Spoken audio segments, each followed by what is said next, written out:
எப்போதும் செய்கிற சட்னிலேருந்து கொஞ்சம் வித்தியாசமாக பச்சை தக்காளியை வச்சு சட்னி செய்யலாம் வாங்க. தோசை, சப்பாத்தி எல்லாத்துக்குமே நல்லாயிருக்கும். ஒரு 1/2 கிலோ பச்சை தக்காளி கழுவிட்டு சின்ன துணுகலாக போட்டு எடுத்துக்கோங்க. இப்போ ஒரு பேனில் வந்து 1 டேபிள் ஸ்பூன் எண்ணெய் சேர்த்துட்டு 1 டீஸ்பூன் ஜீரகம், 1 டீஸ்பூன் தனியா, மிளகா வத்தல், பச்சை மிளகா காரத்துக்கு ஏற்ற மாதிரி நல்லா ஃப்ரை ஆன உடனே கட் பண்ணி வச்ச தக்காளியும் சேர்த்துட்டு கொஞ்சம் கலந்து விட்டுருங்க. தேவையான அளவு உப்பையும் சேர்த்துருங்க.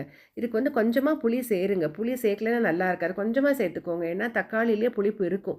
இதை போட்டுட்டு நம்ம மூடி போட்டு ஒரு 5-6 நிமிஷம் வேக விட்டுடலாம். இப்போ திறந்து பார்த்தீங்கன்னா அந்த தக்காளி எல்லாம் பாருங்கள் கலர் மாறி இருக்குது, சாஃப்டாகி வெந்துருது. இப்போ திறந்து விட்டுட்டு ஒரு கைப்பிடி அளவு கொத்தமல்லி, ஒரு கைப்பிடி அளவு புதினா அதையும் போட்டு 2 நிமிஷம் அப்படியே வதக்கிக்கோங்க. ரொம்ப வதங்க விட வேண்டாம்.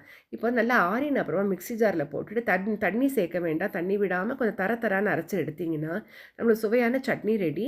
இதுக்கு தாளிக்கணும்னு இல்லை, உங்களுக்கு வேணும்னா கடுகு போட்டு தாளிச்சுக்கலாம். ரொம்ப டேஸ்டியாக இருக்கும். நீங்களும் ட்ரை பண்ணி பாருங்கள்.